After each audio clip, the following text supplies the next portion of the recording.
CPIM haste tangphangkra Jitendra Chaudhary ni langmani kothmana rugui sijak bijab kangsa tei Ganamukti Poroshad ni jorani kothmana tui sijak bijab kangsa pandani bisingtui bijab kangni phiyogui rijaka o bijab kangni pandani bisingtui phiyogui reka Kwcham Mantri Okra Manik Sarkar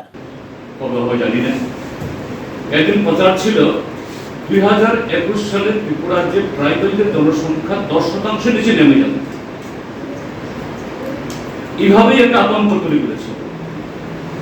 তো এই জাতীয় বিভিন্ন বিষয় যেগুলাকে নতুন প্রজন্ম যাদের কাছে তাদের যে রকম ইতিহাস সম্পর্কে অতীত সম্পর্কে জানা নেই, পড়াশোনা নেই, তাদেরকে বিভ্রান্ত করে কিভাবে তাদের রাজনৈতিক গতি শেখা যায়, লেখাগুলো সেভাবেই লেখার চেষ্টা হয়েছে।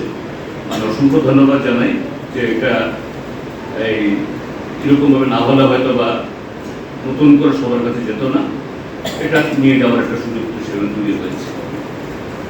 তারপর আমি একটু বলতে চাই শাকিব খানের যে এই লেখা সম্পর্কে। আমি একবার এই টাটা ইনস্টিটিউট অফ সোশ্যাল সায়েন্সে নিবন্ধিত হয়ে সেখানে একটা লেকচার দিতে গিয়েছিলাম। তখন ওই সময় তার সাথে সরাসরি পরিচয় হয়নি, তখন সে আমাকে দেখেছে বা আমরা আলোচনা শুনেছে তাদের ইনস্টিটিউট।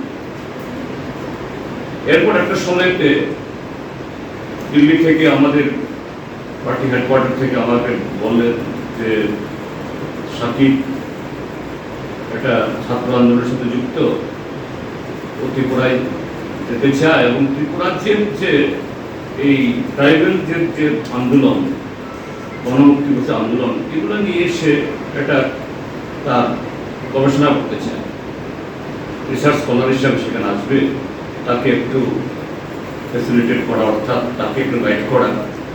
তো সেখানে এসছে, এমনিতে সে বিহারের ছেলে, ছাত্র টাটা ইনস্টিটিউট অফ সোশ্যাল সায়েন্সের মুম্বাইয়ে। তো এখানে দেখেছি তার নিষ্ঠা,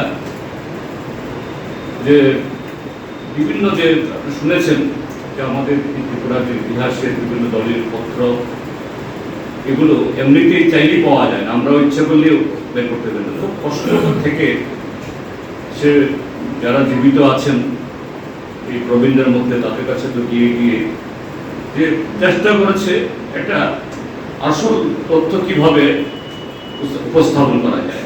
আমি বলবো যে যাবৎ এই ত্রিপুরাজ্যের শুধু গণমুক্তি বছর ইতিহাস না, ত্রিপুরাজ্যের অতীত রাজনৈতিক ইতিহাস ইত্যাদি নিয়ে অনেকেই অনেক থিসিস লিখেছেন, কিন্তু যে এই যে